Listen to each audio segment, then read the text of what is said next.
नमस्कार, मैं हूं संजीव श्रीवास्तव। आप देख रहे हैं 4 PM न्यूज नेटवर्क।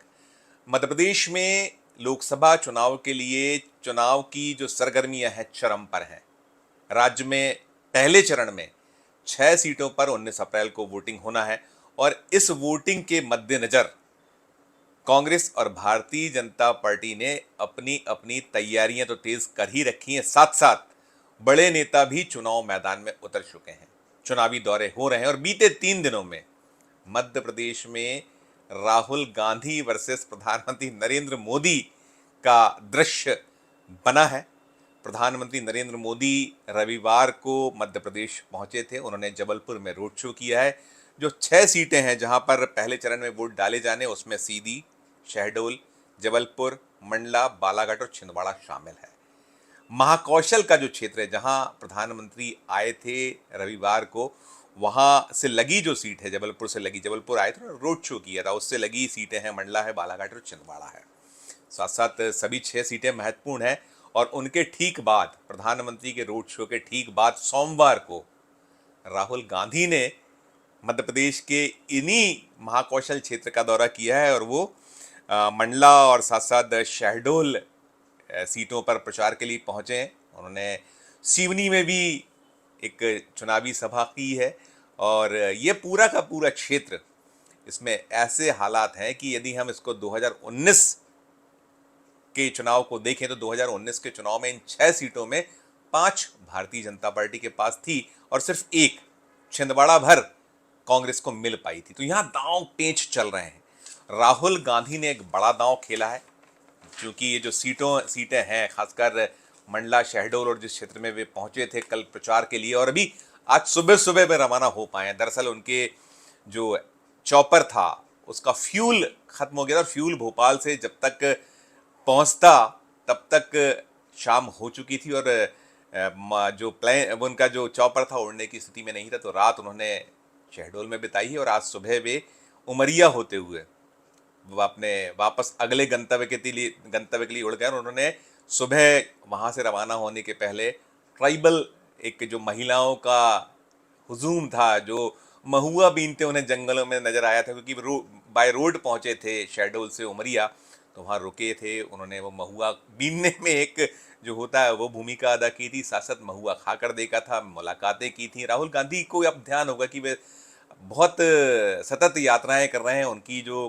कन्याकुमारी से कश्मीर तक पद यात्रा हुई थी, भारत जोड़ो यात्रा, फिर उसके बाद उन्होंने मणिपुर से मुंबई तक की भारत जोड़ो न्याय यात्रा पार्ट 2 किया, उसमें न्याय जुड़ा।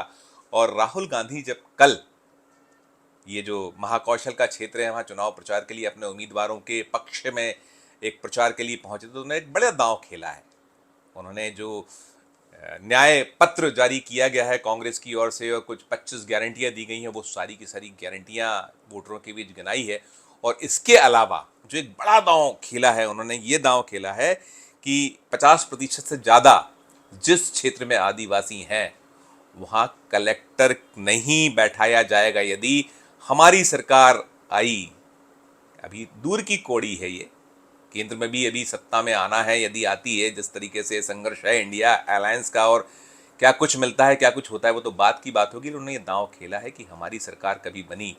अभी तो मध्य प्रदेश के चुनाव को संदर्भ को भी देखें तो अभी 2023 में ही सरकार बनी है, मध्य प्रदेश में चुनाव 2028 में होगा। लेकिन राहुल गांधी ने यहाँ से एक निशाना देश भर के लिए हम कह सकते हैं साधा है कि जिन भी क्षेत्रों में 50% से ज़्यादा आदिवासी हैं वहाँ हम कलेक्टर नहीं बैठाएंगे, उसकी जगह जो छठी अनुसूची लागू होगी, यानी शासन कलेक्टर का नहीं एक स्थानीय समिति का होगा जिसमें आदिवासी, दलित, पिछड़ा और सामान्य वर्ग के लोग होंगे। ये एक बड़ा दांव है, इस तरीके का दांव है। देखिए मध्य प्रदेश में जो ये 6 सीटें हैं पहले दौर में जहां वोट डाले जा रहे हैं, इन क्षेत्रों में कांग्रेस के पास खोने के लिए बहुत कुछ नहीं है।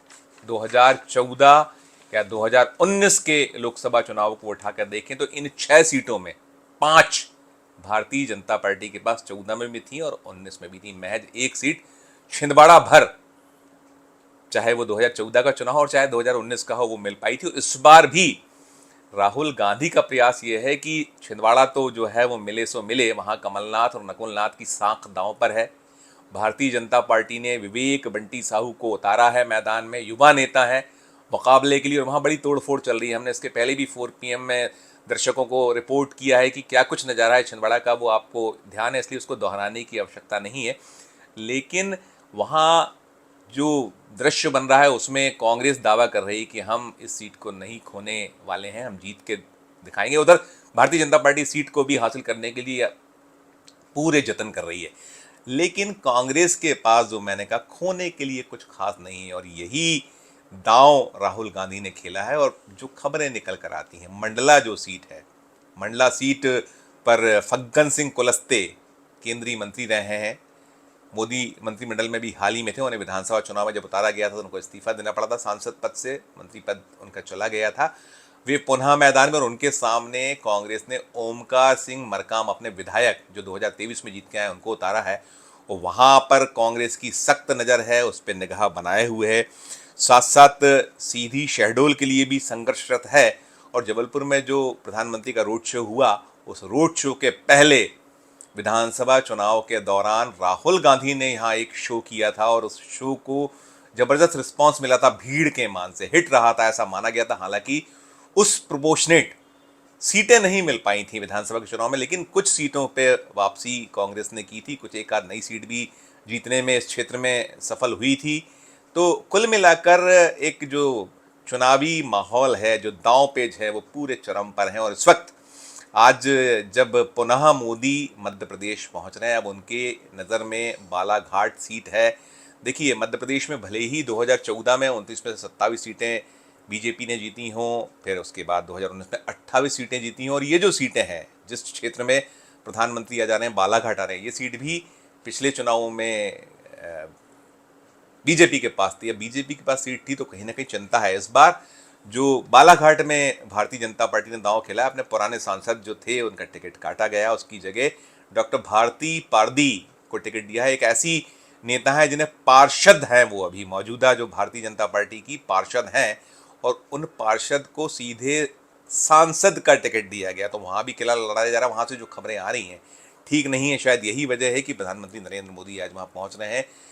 जो भारतीय जनता पार्टी का 2023 का विधानसभा का संकल्प पत्र था, उसमें कहा गया था कि धान की एमएसपी बढ़ाई जाएगी, गेहूं की एमएसपी बढ़ाई जाएगी, उस पर अमल नहीं हो पाया है। और वहाँ धान एक बड़ा इशू है।